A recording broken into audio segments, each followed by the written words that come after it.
Veamos entonces qué va a decir Bürger a partir de lo que vimos ya, aunque sea con ese ABC, qué va a opinar Bürger y cómo lo va a conectar con los otros autores.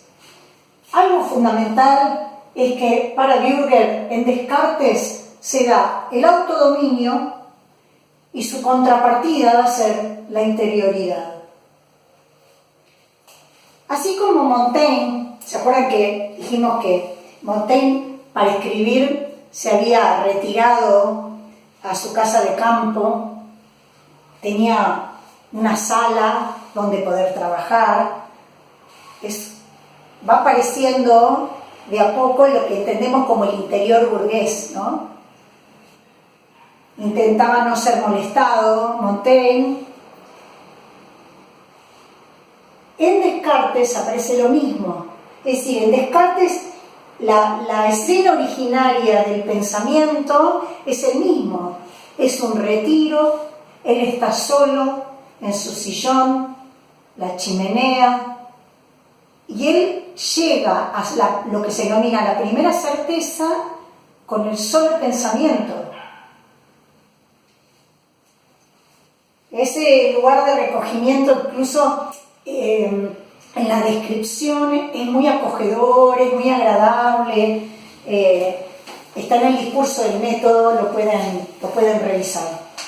La habitación está caldeada, ¿sí? Está en Ulm, un cuartel de invierno en Ulm. Ambos ambientes están recordando en algún punto lo que vamos a pensar como el interior burgués, pero también la celda del monasterio, ¿no? Ese recogimiento donde se está solo con el pensamiento, pero acá no hay nada de monacal en la reflexión. Están solos, sin ningún tipo de relación social, se dispone a encontrar esa primera certeza inamovible, pero es interesante que siglo XVI, Montaigne, siglo XVII, el lugar de la verdad, el lugar para pensar, el lugar para llegar a certezas, es en el aislamiento. Sí, esto es lo que luego va a criticar Heidegger cuando piensen el hombre en términos de Dasein, es que es todo lo contrario al sujeto cartesiano, porque este es un sujeto aislado de los demás. Este aislamiento de Montaigne y de Descartes contribuye entonces a la subjetividad moderna. ¿Qué punto se encuentra Bürger en común entre Montaigne y Descartes? Dice, el sujeto moderno no surge en contacto inmediato con el mundo, en ambos casos. Surge en una habitación apartada. El pensador está solo consigo mismo. Montaigne se rodea de libros, Descartes está frente a la chimenea con sus pensamientos. El objeto, en ambos, el objeto de reflexión, sin embargo, está emparentado con el mundo. Ellos están aislados, pero está emparentado con el mundo, eso que piensan. ¿En qué sentido? En que no es un pensamiento dirigido al más allá. No están pensando en el más allá. Están pensando en ese mundo, se refieren al mundo, de todos modos se refieren de diferente manera. Lo vimos en Montaigne, repasamos cómo mira el mundo Descartes. Montaigne investiga en lo que serían las profundidades de su yo, en los abismos de su propio yo, hasta que se topa con los límites. Descartes, en cambio, busca un fundamento seguro del conocimiento humano y lo descubre en la autorreflexión del yo pensante. Dios ya no es el primer pensamiento. Vean la distancia entre un pensamiento agustiniano y el pensamiento de Descartes, donde Dios no está, en Descartes tampoco está en la tercera meditación, reaparece, pero Dios no es el primer pensamiento. Va a ser el segundo, quizás el segundo, el tercero. En realidad, cuando recupera a Dios, lo recupera para asegurar su sistema. Pero en ambos casos, fíjense que el hecho de, bueno, en Montaigne lo vimos claramente, su escepticismo, pero en Descartes, el hecho de que instrumente la duda como método, ya tiene un sesgo escéptico. Es decir, que tanto Montaigne como Descartes, ambos son escépticos. Descartes toma el escepticismo de Montaigne y lo transforma en duda metódica. Para Descartes, la escritura autobiográfica, acuérdense, fíjense cómo literariamente estamos trabajando como cercando al género autobiográfico. Lo estamos cercando porque en Agustín y en sus confesiones hay un aroma autobiográfico. Y en Montaigne también. Y si ustedes leen la escritura de Descartes, que es muy amena, es un gran escritor Descartes, también hay una escritura autobiográfica. Lo que pasa es que no es un fin en sí misma. En Montaigne, la autobiografía o esta suerte de ensayos que podrían pensarse de manera autobiográfica tienen un autofin. Acá es la forma que encuentra Descartes para exponer su pensamiento.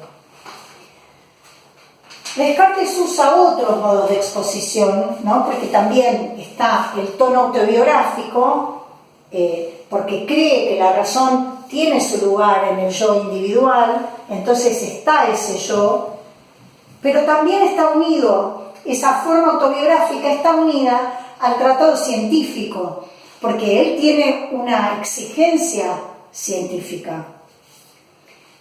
Científico en el sentido no de ciencias duras, pero sí de rigor y de sistema, ¿no? Y luego está el diálogo filosófico. Entonces tenemos autobiografía, tratado científico y, lógicamente, un diálogo filosófico con él mismo también. El cogito va a tener como objeto el fundamento de una nueva ciencia, porque se trata de la autocerteza del yo individual. Y esa autocerteza va a dar como resultado el autodominio. Justamente, dice Bürger, como las tesis filosóficas habituales se contradicen entre sí, entonces lo que queda como única salida es ponerlas a todas en duda. No para aferrarse al escepticismo. Fíjense que acá, en Descartes, con la duda, el escepticismo es método. La idea es usar el escepticismo como método para toparse con una verdad indubitable, con una certeza sólida. Entonces, a partir de esa certeza sólida, construye ahora el sistema de verdades seguras. Las reglas de Descartes, yo se las enumeré, Bürger las repasa, son como principios, así que Bürger los lee como si estuviera fundamentando una ciencia universal, ¿sí? Esos nosotros los repasamos. Hay una disposición en Descartes del yo que conoce y del objeto a conocer. En ese sentido, se abandona, y no es poco por la época, se abandona la concepción de la autoridad. Acuérdense, yo les conté que la escolástica se manejaba con el criterio de autoridad, pero en Descartes hay una falta de respeto a las autoridades, porque no se salva nada de la duda. Es decir, que también se aleja del criterio de autoridad. Él está aplicándole la duda de manera tan hiperbólica y universal, está descreyendo de que la autoridad puede garantizar el conocimiento. Con lo cual, como la autoridad surge y se consolida en el pasado, entonces el criterio de autoridad sería ese ese prejuicio respecto del pasado del que hay que prevenirse, porque es herencia, es tradición. El conocimiento, entonces, para Descartes, dice Bürger, es únicamente posible si el sujeto que conoce cumple con esas prescripciones. Es decir, como dijimos hace un rato, evita la precipitación y solo acepta juicios claros y distintos, y también porque aquello que se va a conocer procede del análisis, ¿sí? De la partición en partes pequeñas, como vimos hace un rato también. Eso lo retoma Bürger un poquito más a las pasadas. Y justamente hay una intención cartesiana de reconstruir el conocimiento avanzando desde lo simple hasta lo compuesto o lo complejo. La distinción entonces entre Descartes y Montaigne es que el yo de Descartes quiere conocimiento certero. En cambio, el yo de Montaigne analiza cuidadosamente su experiencia y entonces para eso tiene que disciplinarse a sí mismo. No hay una intención en Montaigne de encontrar conocimiento cierto, pero la certeza del saber, es decir, a través o por la certeza del saber y porque esa certeza le va a posibilitar luego someter al mundo. Cuando Bürger dice que la certeza le posibilita someter al mundo, recuerden que a lo que se está refiriendo es que después de esa primera certeza, yo recupero todo el mundo que había quedado en duda, lo recupero ahora como pensamiento. Claro que para eso se paga un precio, ¿no? El precio que paga es justamente dominarse a sí mismo. Tiene que liberarse de aquello que cree haber aprendido y de aquello que adquirió alguna vez. Y para eso hace falta un estricto control sobre uno mismo, para poder dudar sin temor también. Hay también un avance, se falta un poco el respeto al conocimiento consolidado durante tantos años. Es casi podría también pensarse, no lo dice Bürger, pero hay algo de un acto de soberbia, ¿no? Porque si pones en crisis el criterio de autoridad, también puede aparecer un temor a tomar esas decisiones, y eso requiere un autodominio. Lo pasado puede recordarse, traerse a colación, pero para Descartes tiene el carácter de prejuicio. No se salva nada en Descartes, todo sucumbe a la duda metódica. Y para él, la evidencia y lo que se entiende por el conocimiento claro y distinto, está unido a la presencialidad de la percepción. Del conocimiento científico ya vimos, lo recupera Bürger, ¿sí? Hay que ser precavidos y cuidarse de la precipitación, lo dijimos refiriéndonos al futuro, y cuidarnos del prejuicio, que es el pasado. Pero si yo me cuido del pasado y me cuido del futuro, solo queda el presente. Y noten que el cogito se instala en el instante mismo del ahora. El sujeto del saber se aferra al presente en Descartes, porque solo en el presente hay certeza. Cuando yo digo dudo, entonces existo, no prometo que voy a seguir existiendo. Tampoco doy fe de que vine existiendo antes. Solo sé que existo en el momento mismo en que dudo. Entonces está potenciado el ahora, el presente. Y está desestimado el pasado y el futuro. El yo, razón, así lo nombra, porque acuérdense que la certeza es sobre la cosa pensante, es decir, que la certeza que tiene Descartes es aplicada a la razón, no a su cuerpo.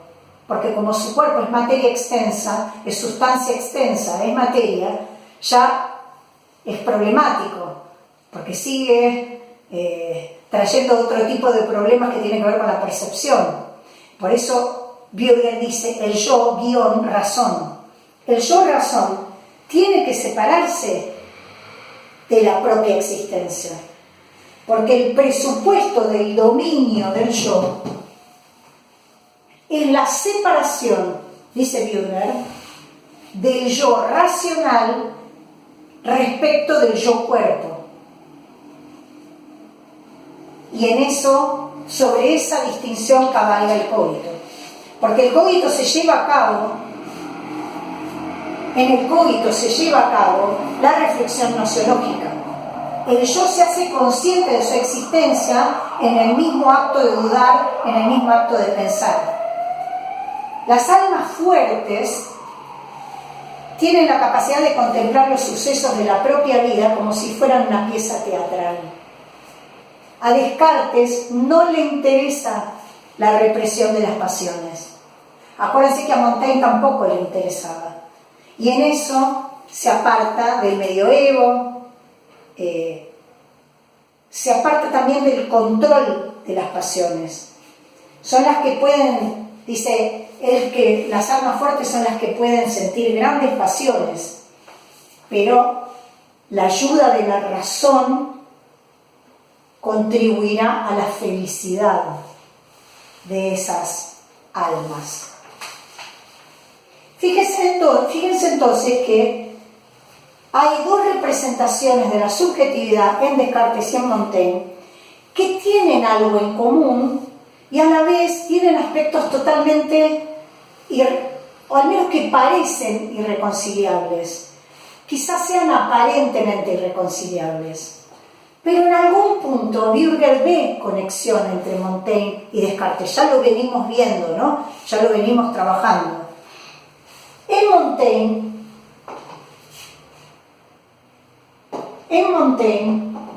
Bürger,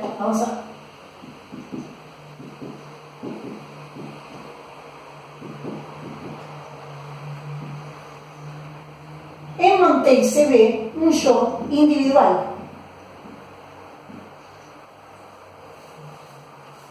Un yo concreto. Recuerden la importancia que le daba a las experiencias, ¿no? Justamente hay un proceso de obtención de experiencias particulares, individuales. En Descartes, en cambio, hay un yo universal. Porque el cogito se aplica a todos los yoes. Hay un yo abstracto, universal, que va a ser fundamento de todo saber cierto. En cambio, en Montaigne, si bien él se concentra en la especificidad de su persona, es verdad, alguien podría decir, que esto que le pasa a él, y que él lo refiere a él mismo, por momentos se puede pensar que está hablando de él, pero de todos. Quiere decir que por un lado, parecen irreconciliables, pero por el otro, no parece que todo lo que él dice del yo se aplica solo a él, Montaigne. Quiere decir que hay algo de universalidad en esa propuesta absolutamente particular, ¿no? Parte del hecho de que cada individuo lleva en sí esa esencia que le está nombrando. Y a la vez, en Descartes estaba claro. Este yo universal de Descartes presupone la reflexividad. Reflexividad que le dará la posibilidad de pensar en una interioridad del yo. Acuérdense que en Agustín, si bien aparecía la interioridad, no era directa, estaba mediada por Dios. Acá empieza a aparecer el acceso directo a esa interioridad. Los dos, Montaigne y Descartes, se dirigen al propio yo. Los dos ejecutan este momento de reflexividad, porque si no, no hubiera escrito los ensayos que escribe. Tiene una posibilidad de reflexionar sobre sí. Cuando uno trabaja la idea de reflexividad, acuérdense que lo vimos como pliegue sobre sí, y cuando hay pliegue sobre uno mismo, hay dos instancias, ¿no? Una instancia observante y una instancia observada. Entonces el sujeto de la modernidad vive la tensión entre lo personal, lo individual, lo particular, típico del pensamiento de Montaigne, lo que primero salta a la vista, y la universalidad cartesiana. Esa especie de tensión es propia de la modernidad. Por eso, el proceso en el que yo ejerce dominio creciente sobre sí mismo, en ese proceso, el sujeto se presenta de forma doble. Por un lado siempre aparece la unidad corpóreo-espiritual, pero por el otro aparece la razón. Y la razón es la que se pone a sí misma, así lo dice Bürger, porque se refiere instrumentalmente tanto al mundo como a sí misma. La corpórea espiritual es de la que habla Montaigne, es aquella que puede tener experiencias y que es capaz de realizar experiencias. Pero la pregunta que se hace Bürger es, ¿cómo es que el sujeto de la experiencia de Montaigne se transformó en el sujeto de la razón de Descartes? Es que lee Bürger un aspecto político en Descartes que tiene que ver con la centralización del poder, con el absolutismo. Y él dice que la constitución del yo, con autodominio, con interioridad, pero absolutamente centralizado en el sí mismo, tiene un reflejo en lo social, justamente en la centralización del poder real, del poder del rey, real en ese sentido. Quiere decir que hace falta mucho disciplinamiento. Fíjense que es interesante porque está diciendo que hace falta autodominio, autodisciplina del yo para poder dominar a los otros. Hace falta una interioridad autodisciplinada, ¿sí? Y en ese sentido, como es interioridad, es yo, hay unidad, y en ese sentido no es divisible, para poder dominar a los demás y a lo mejor también para dividir a los demás. Es decir, solo lo que es indivisible, dice Bürger, puede dividir a los demás. Dividir a los demás le hace como dominar a los demás. Si el yo está partido, está parcelado, que es lo primero que surge de Montaigne, nada que esté parcelado puede ejercer dominio sobre otros. Sí algo que esté centralizado y sea indiviso. Recuerden que este siglo, el siglo XVII, es el siglo en que Richelieu se esfuerza por concentrar el poder real.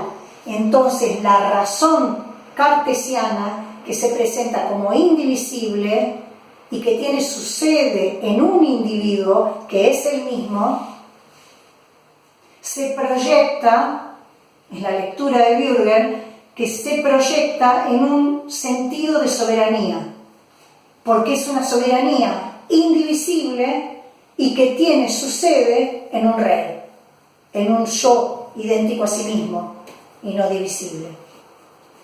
Claro que después Bürger hace una lectura, proyecta esta concepción hacia lo que a ustedes les va a sonar, que es más familiar, que Foucault. ¿no? Él dice, esta autodisciplina de Descartes tiene su correlato social en lo que mucho más tarde Foucault va a trabajar en la historia de la locura, e incluso va a referir como el gran encierro, ¿no? Ese hospital general fundado en 1656 que custodia a enfermos, pordioseros, criminales, locos, y que tiene esa doble función, ¿no? Por un lado controla y reprime el comportamiento humano que está supuestamente desviado, y por el otro lado suministra mano de obra barata. Así que vean cómo desde Descartes hace la distinción con Montaigne, se proyecta hacia el plano social real el modo de soberanía real del siglo XVII, y a la vez proyecta la influencia que ha tenido este sujeto de la modernidad cartesiano, con esta primera certeza, hacia reflexiones que son del siglo XX. Bueno, seguimos la próxima con Descartes y las distinciones que hace Bürger con Montaigne.